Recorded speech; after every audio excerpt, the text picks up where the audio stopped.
이 주제를 잡은 가장 큰 이유는 지금 학생들은 방학을 많이 했잖아요. 그래서 방학 때 읽을 만한 좋은 서적을 추천을 해달라고 하는 친구들이 많았어요. 그래서 혹시라도 좀 책을 읽고 싶은데 무엇을 읽어야 될지 좀 모르시는 분들을 위해서 일반인도 읽을 수 있고 아니면 심리학과 학부생들도 읽을 수 있는 혹은 심리학에 관심 있는 분들도 읽을 수 있는 책으로 저희가 각자 좀 좋아하는 책을 준비를 해왔고요. 네, 먼저 허지원 교수님이 시작을 해보실까요? 그럴까요? 네네, 제일 열심히 준비하셔서 뭐 먼저 할까요? 제일 좋은 걸로 하세요. 제일 좋은 거? 아니 그 얘기할 게 많은 거 일단 얘기할 걸 많은 거 네, 같아요. 많이 정신병의 나라에서 왔습니다 라고 하는 반디라는 출판사에서 나온 책이에요. 이 책은 왜 추천하시고 싶으세요?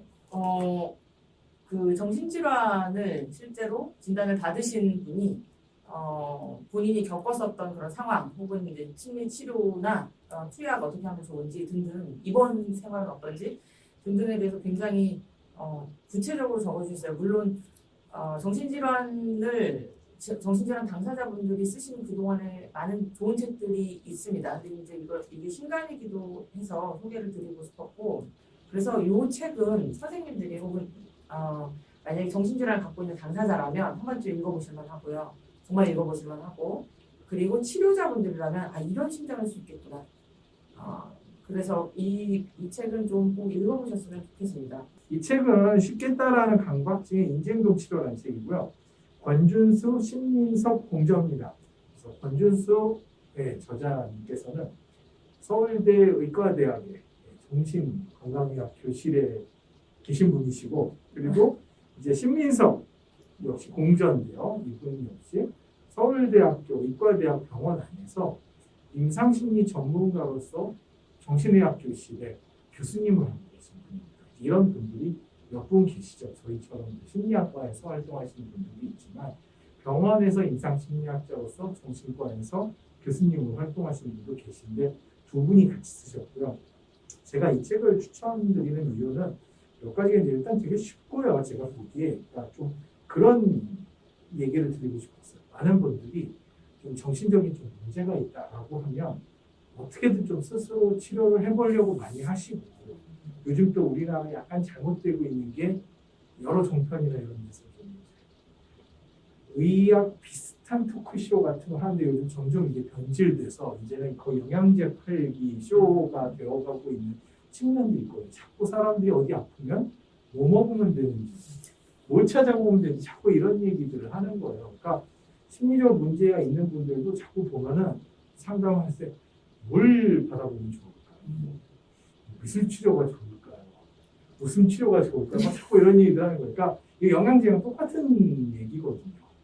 본인이 어떤 심리적으로 문제가 있고 특정 질환을 가지고 있다라고 했을 때 가장 좋은 태도 중에 하나는 그냥 어떤 좋은 얘기를 찾아다니거나 어떤 좋은 사람이 있는지 찾으시기보다는 내 문제가 뭔지를 공부를 하시는 게 가장 중요한 거예요. 정확하게 내 문제는 어떤 것이고 보통 어떤 이유 때문에 생기고 어떻게 해서 이게 유지가 되고 어떻게 하면 좀 이런 증상들을 좀 덜 경험하고 좀 편하게 살 수 있고 또 치료들은 어떤 게 개발되어 있는지 그런 것들을 좀 이해하기 위해 노력하는 게 필요한데, 사실 이 책은 그런 측면이 되게 잘 되어 있는 것 같아요.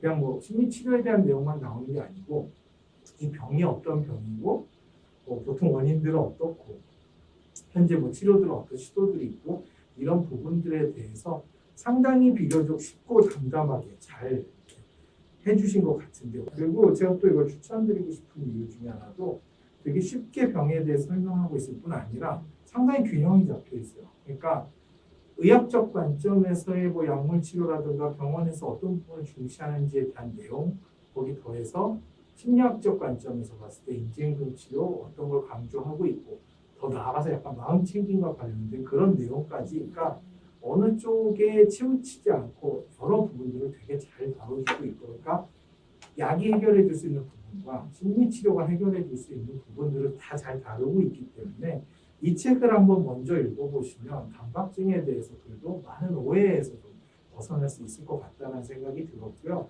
많은 질문을 학생들이 하는 것 중에 하나가 상담하고 임상이 뭐가 틀려라는 얘기를 자꾸 해요. 물론 뒤에서는 어떤 게 더 좋아요 이런 것도 궁금해 하겠지만 이런 질문들도 하고 저 약간 좀 이제 거의 끝나가는 마당에 조금 뭐 우려스러운 건 과연 임상과 상담이 뭐가 다른지 저희들의 방송을 보고 충분히 전달이 됐을까라는 생각이 들긴 하는데 저는 역시 그런 분들도 이런 책을 한번 읽어보시면 어떨까라는 생각이 들어요.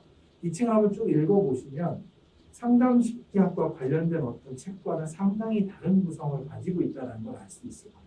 그러니까 병의 진단을 어떻게 하고 그 병에 대해서 어떤 연구들이 진행되어 왔고 어떤 치료들을 진행하고 있고 이런 건 정말 임상적인 관점에서 다루고 있거든요.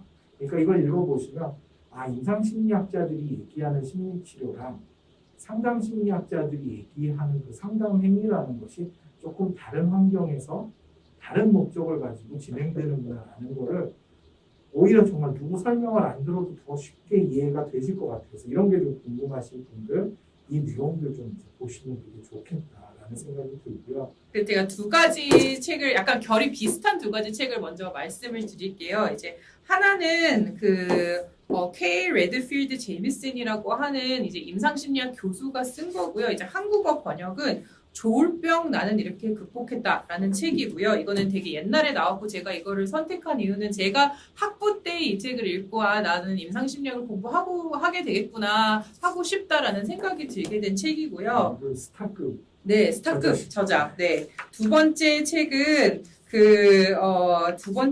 이제 마샤 리네하는 책이고 이거는 작년에 나왔어요. 두 개 다 회고록 자서전의 책이고요. 이제 그 마샤 리네한 교수님은 워싱턴 대학교의 임상심리학 교수님이시고 이분은 경계선 성격장애 환자셨고요. 이제 이 K 제이미슨 교수님은 양극성 장애 조울병 환자셨어요. 그래서 두 개 다 자기가 가지고 있는 병으로 이제 자서전적인 회고록을 쓴 건데 이제 제가 이 두 책을 선택을 한 가장 큰 이유는 저는 이제 학생들이 보통 오면 많이들 물어보거든요. 그리고 특히 면접을 볼 때 자기가 어떤 병을 가지고 있으니까 이 분야를 계속 연구를 하고 공부를 해야겠다 이런 케이스 좀 많잖아요. 되게 저는 좋은 것 같아요. 특히 이제 이 두 책을 보면 그게 분명히 본인이 그거를 경험을 했다고 해서 경험을 한 게 되게 좋은 재료가 저는 될 수 있는 부분이 있는 것 같아요. 그래서 그거를 되게 잘 담은 책인데 다만 이제 내가 그걸 경험을 했다고 해서 그 분야의 좋은 심리학자가 될 것은 아니라는 그러니까 충분 조건은 아니라는 것을 좀 잘 알려주는 책들인 것 같기도 해요. 그래서 보면 이제 두 분 다 굉장히 과학적인 이런 연구나 이런 내용들, 치료나 본인이 이제 그거를 어떻게 이겨냈고 그런 것들이 이제 자기가 더 좋은 심리학자가 되기 위해서 어떤 배경이 됐는지를 좀 잘 설명하는 책인데요. 이 마샤 리네한 책은 지금 현재 번역 중에 있고 제가 이거 감수를 하고 있어요. 그래서 원래는 좀 진작에 나왔어야 됐는데 네, 올해 하반기에 이제 출간이 된다고 합니다. 저희가 오늘 출판사랑 오늘 출판사랑 오늘 통화를 했거든요. 언제쯤 나오냐고. 네. 그래서 이제 특히 마샤 리네한이라고 하는 교수님은 그 경계성 성격장애 환자들에게 가장 좋다고 추천이 되는 변증법적 행동 치료라고 하는 심리 치료가 있어요. 그래서 그 치료를 개발을 하신 분이거든요. 굉장히 많은 자살률을 낮추고 그다음에 응급실에 자해나 자살 행동으로 가는 응급실에 가는 그런 횟수도 낮추고 굉장히 기존의 치료들이 기존의 치료들이 성과를 좀 뛰어넘은 그런 좋은 결과들이 있어서 지금 굉장히 좋은 치료로 평가를 받고 있는데요. 그 치료를 어떻게 만들었는지에 대해서 되게 잘 담고 있는 책이에요. 그렇기 때문에 이제 이 두 책을 저는 약간 회고록이라서 조금 더 읽기가 쉬운 것 같아요. 그냥 일반 어떤 전문 서적보다는. 그리고 이제 어떤 과학적인 그런 기준을 요해서 임상심리학자가 될 수 있는지 이런 것들을 잘 담은 책인 것 같아요. 무조건 이제 제가 항상 학생들이 찾아오면 이런 이야기를 저는 하거든요. 이제 좋은 의도가 항상 좋은 결과를 낳는 것이 아니다 이런 얘기를 저는 하는 편인데요. 이게 아무리 뭐 자기가 이런 병을 극복하고 정신장애를 극복하고 좋은 심리학자가 되겠다는 뜨거운 마음만 있어서는 이제 부족할 수도 있다라는 말씀을 저는 드리고 싶습니다. 그래서 그런 의미에서 좀 이분들이 뭐 장애가 있고 그게 좋은 재료가 됐지만 또 그 이상으로 어떤 심리학자로 어떤 노력을 해서 좋은 심리학자가 됐는지를 이제 좀 보여줄 수 있는 좋은 책들이라서 소개를 했습니다. 저희가 이제 프로그램 진행하는 동안에 뜨거운 반응을 보였던 것 중에 하나가 가스라이팅 부분이었던 것 같아요. 물론 이게 가스라이팅이라는 용어가 적절하냐 사실 뭐라는 요새 가스등도 안 쓰는데 뭐 그런 얘기들도 있긴 한데요. 어쨌든 그만큼 관심이 많으셨던 것 같아요. 그리고 또 많은 분들이 그러면 가스라이팅에 대해서 어떻게 대처하면 좋겠냐. 저도 그래서 어떻게 대처하는 게 좋을까 그냥 무작정 상담 받으세요라는 게 꼭 정답은 아닐 테니까 생각해 보니까 네 제가 아주 사랑하던 책이 하나 있었습니다. 바로 이 책인데요. 그들은 협박이라 말하지 않는다. 이 책의 내용을 그냥 쉽게 얘기하자면 꼭 가스라이팅만 얘기하는 건 아니고요. 주변에 우리가 인간과 함께 살다 보면 꼭 그런 사람들이 있어요. 참 친하기도 하고 오래 알고 지내기도 했고 때로는 어떤 측면에서 되게 고맙기도 한 사람이고 그런데 불편해. 뭔가 거슬려. 이 사람 어디 있다고. 어딘가가 계속 불편하고 돌아와서도 자꾸 뭔가 생각이 들고 한마디 해주고 싶은데 부담스럽고 그리고 나에 대해서 너무 참견하고 개입하고 물론 이것은 알고 지내는 주변뿐 아니고 더 심각하게는 가족이죠. 가족들이 이런 역할들도 하죠. 되게 나를 신경 쓰고 내가 너를 너무 생각해서 그러는데 넌 이래야 돼 라는 식으로 자꾸 지시를 하는 일들이 생긴단 말이죠. 뭐 어쩌면 우리 사이도 그런 관계일 수도 있어요. 네, 그래서 누구도 자유로울 수 없는 문제인데 네. 그리고 특히 이제 지도 교수님도 이런 얘기 많이 하시죠.